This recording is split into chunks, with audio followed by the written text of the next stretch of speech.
El expresidente panameño Ricardo Martinelli, que aspira a volver al poder en 2024, fue condenado a casi 11 años de cárcel por blanqueo de capitales durante su mandato entre 2009 y 2014.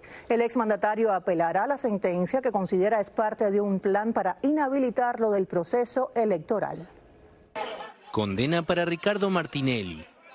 El expresidente de Panamá recibió una pena de casi 11 años de cárcel y una multa de 19 millones de dólares por blanqueo de capitales durante su mandato entre 2009 y 2014. La Fiscalía había solicitado la pena máxima de 12 años de cárcel, que podía ampliarse hasta los 18, por la compra con dinero del Estado en 2010 de la mayoría de las acciones de la editora Panamá América. Según la acusación, la compra se realizó a través de un complejo esquema de sociedades donde varias empresas depositaron un total de casi 44 millones de dólares, dinero que provenía del pago de comisiones en obras de infraestructura durante el gobierno de Martinelli. El exmandatario asegura que todo se trata de una persecución política para evitar que pueda presentarse a las elecciones presidenciales de 2024.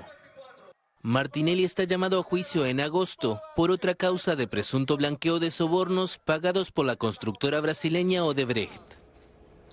Bueno, la figura del expresidente de Panamá, Ricardo Martinelli, siempre ha sido controvertida y esta condena ha provocado fuertes reacciones por parte de quienes le apoyan o sus opositores. Vamos hasta Panamá para hablar más sobre este tema con la periodista Milagros Córdoba del canal de noticias Telemetro Reporta.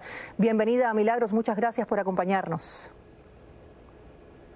Muchas gracias por la invitación, el saludo para ti y también para tu audiencia. Pues sí, hay mucha conmoción luego de conocer la sentencia condenatoria contra el exmandatario de la presidencia, Ricardo Martinelli, y precisamente este es un fallo histórico por el papel, por el rol y por la figura del exmandatario Ricardo Martinelli. Eso lo conocimos el pasado martes, cerca de las 8 de la mañana. Estábamos por terminar noticieros cuando nos damos cuenta de esta sentencia. Se publica la sentencia, que de hecho habíamos estado muy pendientes como medios de comunicación, los periodistas, muy a la espera de la decisión de la jueza Valoisa Martínez en cuanto a este fallo condenatorio contra el exmandatario, 10 años de prisión y 8 meses. Además, como bien ustedes explicaron en su nota, de una sanción por encima de los 19 millones de dólares que debe, o en realidad se considera, por el doble o como el doble de lo recibido y debidamente cuantificado de este lavado de activos con el que se compra, de acuerdo a las investigaciones del Ministerio Público, que es la entidad encargada de realizar las investigaciones en este país, el diario Panamá América, por más o menos 43 millones de dólares. Este es el caso New Business y es este el que ahora pesa, o por el que pesa una condena contra Ricardo Martinelli. ¿Qué ha ocurrido en el país? Pues sí, hay mucha conmoción desde todos los ángulos y entre ellos el político, porque sí hay aspiración de Ricardo Martinelli de regresar a la silla presidencial para los comicios del 2024. De hecho, comenzábamos con organismos electorales que mencionaban que la figura o la fotografía del exmandatario aún está en la papeleta electoral para esos próximos comicios. Lo que ahora define el futuro político de Ricardo Martinelli realmente es el tiempo de la justicia, porque luego de conocida la sentencia, se notificaron a sus abogados, que de hecho son muchísimos, sobrepasan los 10 abogados. Luego de notificados ellos, entonces ellos presentan estas apelaciones o recursos de apelaciones ante los tribunales dentro de estos 5 días habilitados para este recurso. Luego se espera que los tribunales puedan decidir si se mantiene en firme esta condena contra Ricardo Martinelli o si definitivamente se absuelve y se consideran otras instancias. Pero toda la población, los juristas, abogados y también quienes abordan el tema electoral esperan que esto sea antes de los 9 meses. Y de esta manera, pues, luego podrían los abogados del exmandatario presentar la casación como un último recurso. Sin embargo, ya queda a discreción de la Corte Suprema de Justicia, así lo indica el organismo judicial, y ellos decidirán si la admiten o no, y es algo totalmente legal. Hoy, de hecho, información de actualidad que le podemos dar, se han hecho algunas correcciones por parte de la jueza Valoisa Martínez, acogiéndose al artículo 999 del Código Judicial, que indica, entre otros puntos, que se pueden hacer correcciones, y era precisamente sobre el pago o cumpliendo el pago de esta sanción por encima de 19 millones de dólares, que se haga dentro de 12 meses, pero luego de cumplida esta condena de 10 años y 8 meses de prisión. Ahora, Milagros, él ha mantenido su inocencia, él reitera que es inocente. Al mismo tiempo, el mes pasado su partido lo eligió como el candidato presidencial para los próximos comicios, como bien decías. Él va a apelar, también ha dicho esto, dentro de toda esta justicia, de cómo funciona la justicia en tu país, pues él, en caso de que fuese a la cárcel, así todo, me dice si así funciona o no en Panamá, así todo él podría correr en las elecciones a la presidencia e incluso ser electo presidente. Nuestra constitución es clara. Una persona que ha sido condenada no puede ocupar la silla presidencial. Es muy clara. Define, por eso decía anteriormente, que es el tiempo de la justicia el que definiría el futuro político del exmandatario que aspira y ha sido identificado como el abanderado electoral del partido realizando metas para los próximos comicios. Así que dependerá de lo que se resuelva en los tribunales de justicia, si Martinelli aparece o no en una papeleta de votación y si realmente tendría la facilidad de correr o aspirar a este cargo a la presidencia de la República. Pero definitivamente nuestra Constitución es clara. Quien es condenado no puede ocupar la silla presidencial, no puede aspirar a la presidencia de la República. Ahora, ¿cómo están los sondeos de opinión? ¿Ha habido alguno en estos momentos en miras a las elecciones presidenciales?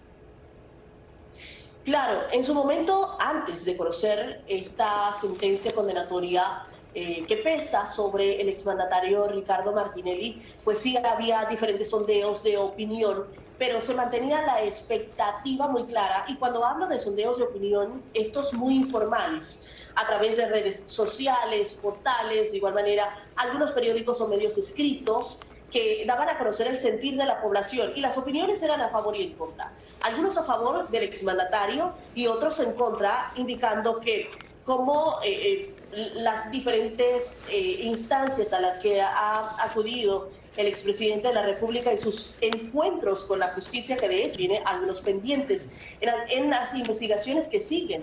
Estuvimos ante una investigación por pinchazos o escuchas ilegales telefónicas. Ahora estamos ante New Business y pues siguen otros procesos en donde se ha señalado al exmandatario luego de conocer o mientras se realizaba este juicio que termina el 2 de junio, pues era lo que escuchabas en la calle. Cuando pues caminabas por la ciudad, escuchabas en el transporte público, entre los conductores, las personas comentaban lo que en ese momento, entre comillas, era la telenovela. No había nada que llamara más la atención de la población de conocer cuál era ese entramado de New Business, cómo fue ese lavado de activos, porque por primera vez fue público, fue televisado a través de canales de YouTube del mismo órgano judicial. Tuvimos en tiempo real cada una de las reacciones de todas las partes dentro de ese juicio. Y pues por eso había muchísimas, mucha expectativa, no solamente claro que de los periodistas, sino de la población por conocer cuál iba a ser. Nos imaginamos, Milagros. Muchísimas gracias por toda esta información y por supuesto que desde aquí estaremos a la expectativa y siguiendo pues esta noticia. Muchas gracias, directamente tú desde Panamá. Muchas gracias. Seguimos en otras noticias. En Nicaragua, el régimen de Ortega Murillo ha detenido a por lo menos 146 opositores, incluyendo un sinfín de religiosos y miembros del clero, en los primeros 6 meses del año. Hace unos meses vimos cómo 222 nicaragüenses que se oponen al régimen de Ortega fueron desterrados. La representante federal por Miami, María Elvira Salazar, ha levantado su voz en repetidas ocasiones desde el Congreso en contra de Ortega y su despiadada dictadura. Esto es para los hermanos nicaragüenses. Esos 222 presos que Daniel Ortega prácticamente los votó del país, entre ellos los candidatos presidenciales, un proyecto de ley para que los Estados Unidos los acoja como refugiados. Y de esa manera el refugiado, el que tenga estatus de refugiado, puede tener acceso a viviendas, acceso a educación, acceso a un empleo. En otras palabras, darle la oportunidad para que puedan vivir, reinsertarse en una sociedad libre y vivir en la tierra prometida. Eso lo hemos hecho por 222 hermanos nicaragüenses que desgraciadamente no querían irse de su patria, pero que el sátrapa de Daniel Ortega los votó. Tienen aquí un hogar, un nuevo hogar en los Estados Unidos, esperando que pronto puedan regresar a Nicaragua, que estoy segura que eso es lo que quieren. Pero en el interín están bienvenidos, tienen beneficios y están entre nosotros. Y en Venezuela hay gran preocupación en las Fuerzas Armadas. Los homicidios o suicidios de cadetes y soldados, que según miembros del mismo ejército apuntan a que la situación tiene un denominador común: la falta de liderazgo en la institución castrense, abrumada por el silencio ensordecedor del alto mando militar. Según los propios miembros de las Fuerzas Armadas, que han hablado de manera anónima, los hechos son muy reales e indican una baja de moral, de indisciplina y del incumplimiento de la doctrina militar de empleo. Agregan que el bienestar personal de los soldados ya no son el objetivo y las metas prioritarias. Y el ex general venezolano Hugo El Pollo Carvajal compareció por primera vez ante un juez de Nueva York tras su extradición desde España por cargos de narcotráfico, entre otros, y se declaró no culpable. El juez de la Corte Federal del Distrito Sur de Nueva York, en Manhattan, se limitó a leerle los cargos y fijó una nueva audiencia para el próximo 25 de julio. El ex jefe de inteligencia militar venezolano Hugo Pollo Carvajal, que fue muy cercano al presidente Hugo Chávez, llegó el miércoles a Estados Unidos, donde está acusado de tráfico de droga, armas y narcoterrorismo, por lo que podría pasar el resto de su vida en la cárcel, según anunciaron fuentes judiciales. La extradición del venezolano se llevó a cabo al día siguiente de que la Audiencia Nacional Española, un tribunal a cargo de las extradiciones, ordenará su entrega de manera inmediata a Estados Unidos, tras la luz verde definitiva del Tribunal Europeo de Derechos Humanos, al que recurrió el Pollo para evitar su extradición. Ojalá que Estados Unidos,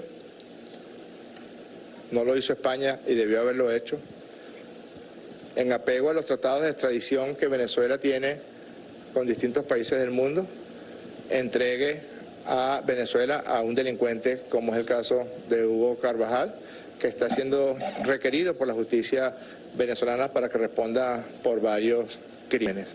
Según la justicia estadounidense, Carvajal fue uno de los cabecillas junto a otros funcionarios venezolanos de alto rango del cártel de los Soles.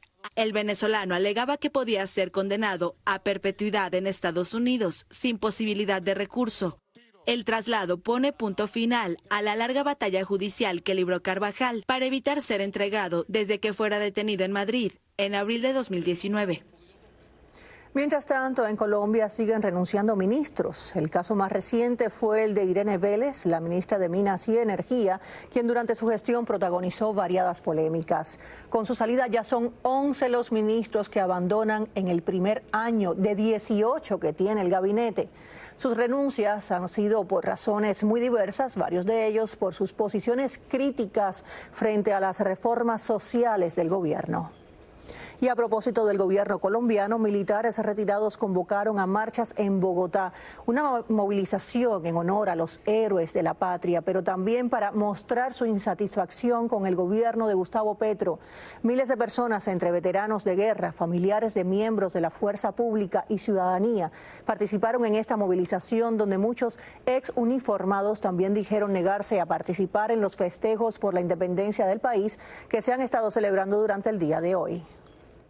Veteranos de las Fuerzas Armadas llenan la Plaza de Bolívar en la marcha del 19 de julio en una protesta contra Petro.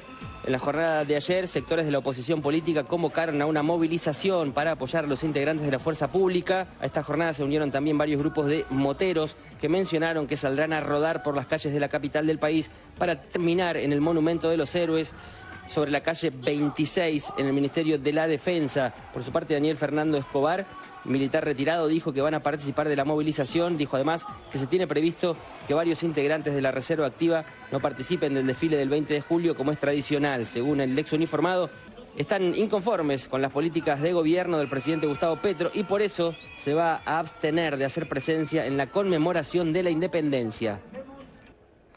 Ahora nos vamos a una pausa, pero al regresar, las redes sociales dicen mucho de sus usuarios y una de esas cosas es nuestra personalidad.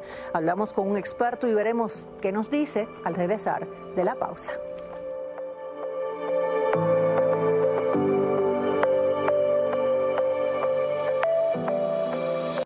Llega más